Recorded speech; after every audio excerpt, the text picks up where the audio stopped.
Good morning student. आज हम पुष्पी पादपों में लैंगिक जनन के अंतर्गत पराग कोश की संरचना तथा उसके विकास के बारे में अध्ययन करेंगे।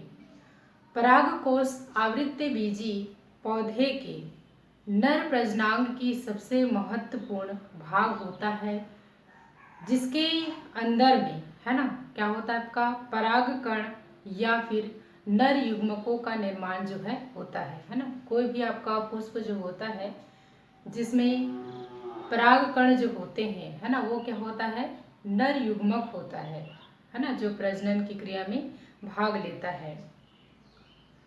पराग कोश की संरचना के अंतर्गत हम जानते हैं कि एक शिशु पराग कोश की है ना, जो अनुप्रस्थ काट का हम यदि अध्ययन करते हैं तो समांग प्रविभाजी कोशिकाओं का एक समूह होता है ना। क्या होता है ये एक जो प्रविभाजी ऊतक जो होता है ना, उन्हीं का क्या होता है ये एक समूह होता है जो चारों तरफ से बाह्य त्वचा से क्या होता है ये ढका होता है। कैसे होता है ये बाह्य त्वचा से ढका होता है।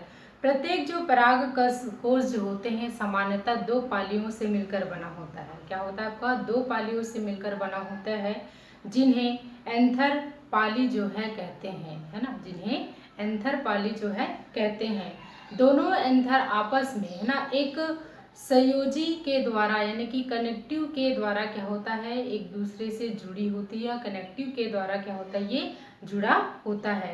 प्रत्येक एंथर पाली में दो क्या होते हैं आपका पराग कोष्ठ होते हैं, जो कि है ना लंबवत रूप में व्यवस्थित रहते हैं। प्रत्येक पराग कोश का है ना एक लघु बीजाणुधानी होता है, जिसके अंदर में है ना बहुत सारे परागकण या फिर लघु बीजाणु जो है भरे होते हैं। इस प्रकार से पराग कोश जो है क्या होता है आपका द्विकोष्ठी होता है ना। इसके पहले या पूर्व क्लासेस में मैंने आपको पराग कोश की संरचना के बारे में बताया था, जिसमें आपने देखा होगा कि पराग कोश जो है क्या होता है आपका दो पालियों में मतलब क्या होता है बटा होता है, और जिसके अंदर में क्या होता है आपका पराग कण जो है क्या होते हैं आपका स्थित होते हैं। मालवेसी कुल के जो पौधे है ना, मालवेसी कुल के अंतर्गत जैसे आपका गुड़हल है ना, भिंडी है, कपास है, ये सभी प्लांट जो है आते हैं। तो जितने भी आपका मालवेसी कुल के जो पौधे हैं है ना, उनके जो पराग कोश जो होते हैं वो एक कोष्ठी होते हैं ना। जानकारी के लिए आपको बता दें।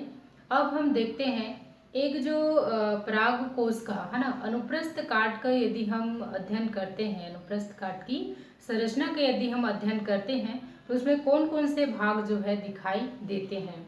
तो आइए हम इसे एक चित्र के माध्यम से समझने का प्रयास जो है करते हैं। तो सबसे पहले हम देखते हैं बाह्य त्वचा के बारे में है ना। बाह्य त्वचा का मतलब इंग्लिश में उसको कहा जाता है एपिडर्मिस, और एपिडर्मिस का मतलब होता है बाह्य त्वचा। तो एक जो परिपक्व जो पराग कोश होता है ना, जिसका सबसे बाहर का जो स्तर जो होता है वो क्या कहलाता है आपका बाह्य त्वचा कहलाता है। क्या कहलाता है आपका बाह्य त्वचा कहलाता है।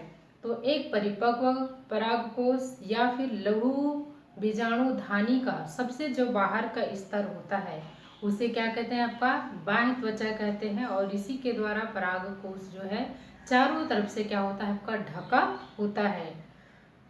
पराग कोश के परिपक्वन होने पर यह जो है क्या होता है आपका सूख जाता है।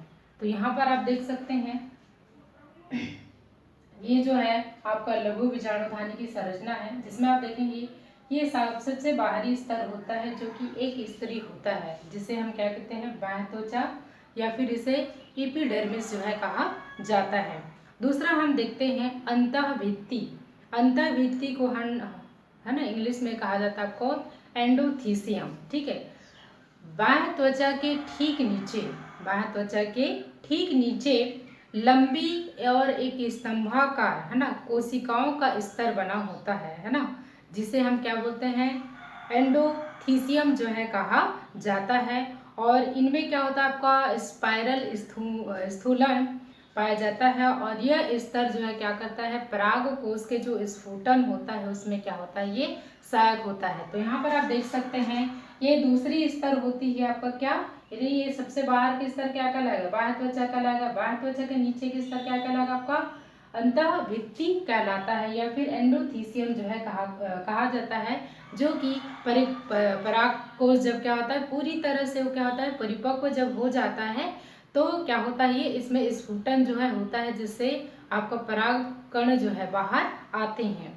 उसके बाद में इसी में थोड़ा सा और चर्चा करते हैं कि दो लघु बीजाणुधानियों के मध्य में है ना क्या होता है आपका एंडोथीसियम, जो कोशिकाएं जो होती हैं वो पतली भित्ति वाली होती हैं, तथा है ना ये जो है क्या कहते हैं आपका स्टोमियम का निर्माण करते हैं, और स्टोमियम पराग कणों के बाहर निकलने का क्या करता है मार्ग जो है बनाता है।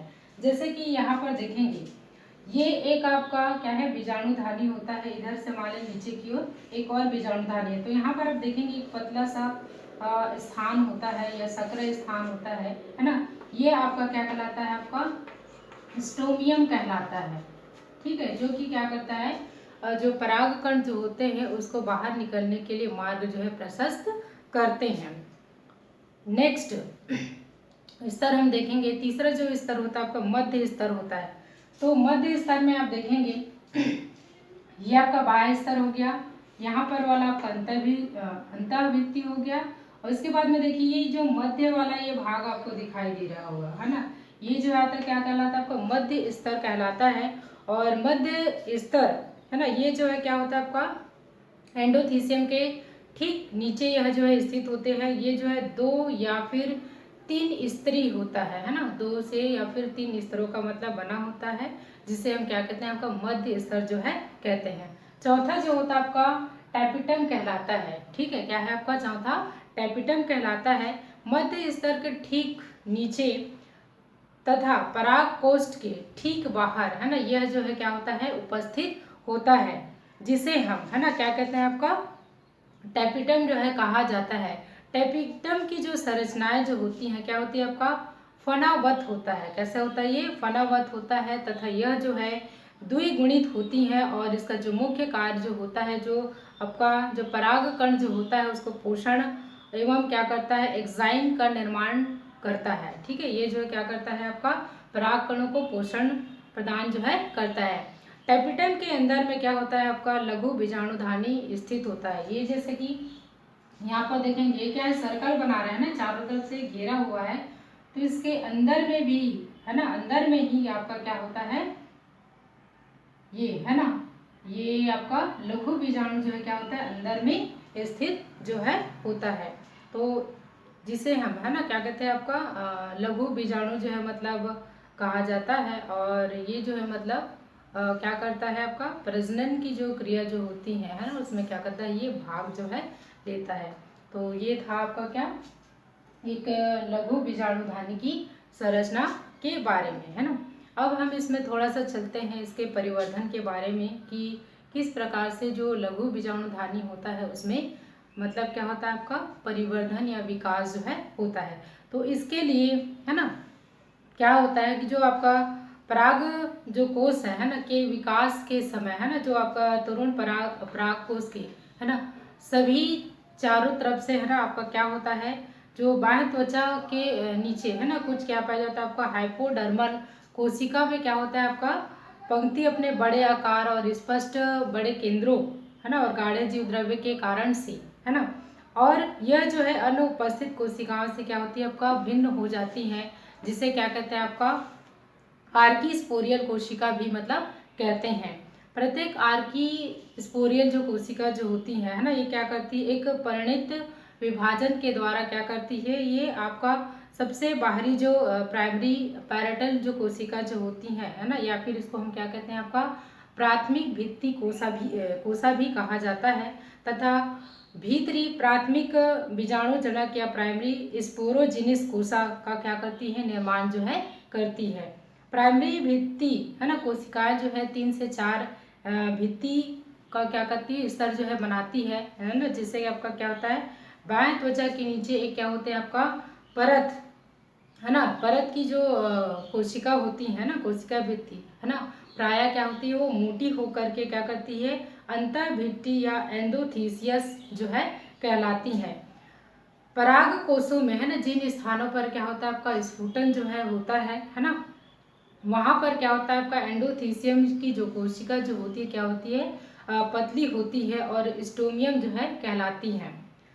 एंडोथीसियम के नीचे वाली है ना एक या दो स्तर है ना कोशिका होती है, जिसे हम क्या कहते हैं आपका मध्य स्तर जो है कहा जाता है, तथा सबसे नीचे वाली जो भाग होते हैं क्या करती है आपका टैपिटम का निर्माण जो है करती है, जिसकी कोशिकाएं जो है कैसी होती है, लंबी तथा बड़ी होती है, और मध्य में है ना मतलब प्राय जो है यह क्या होती है, नष्ट हो जाती है और वृद्धि करते है ना जो तरुण लघु बीजाणुओं के पोषण में क्या होती है, यह जो है सहायक जो है होती है। इस तरह से जो टैपिटम जो स्तर की जो कोशिका है ना बाद में क्या होती है, ये नष्ट हो करके माइक्रोस्पोर के पोषण में क्या करती है, सहायता करती हैं।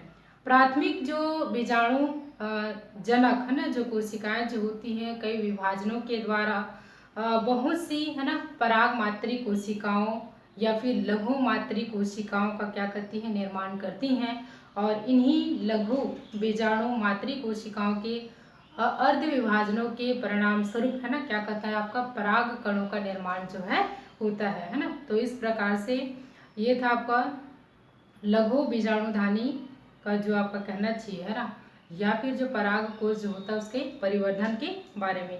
तो ये था आपका है ना पराग कोश की संरचना के बारे में। तो पराग कोश की जो संरचना जो होती है उसमें मुख्य 4 भाग होते हैं ना। एक तो सबसे पहला होता है बाह्य त्वचा, दूसरा अंतः त्वचा, तीसरा मध्य और चौथा होता है आपका टैपिटम। तो इसमें किस प्रकार से मतलब इसमें क्या होता है, हम लघु बीजाणु जो धानी होता है उसमें किस प्रकार से उसका विकास होता है और उसमें परिवर्धन जो होता है उसके बारे में हमने आज जो है अध्ययन किए हैं। धन्यवाद।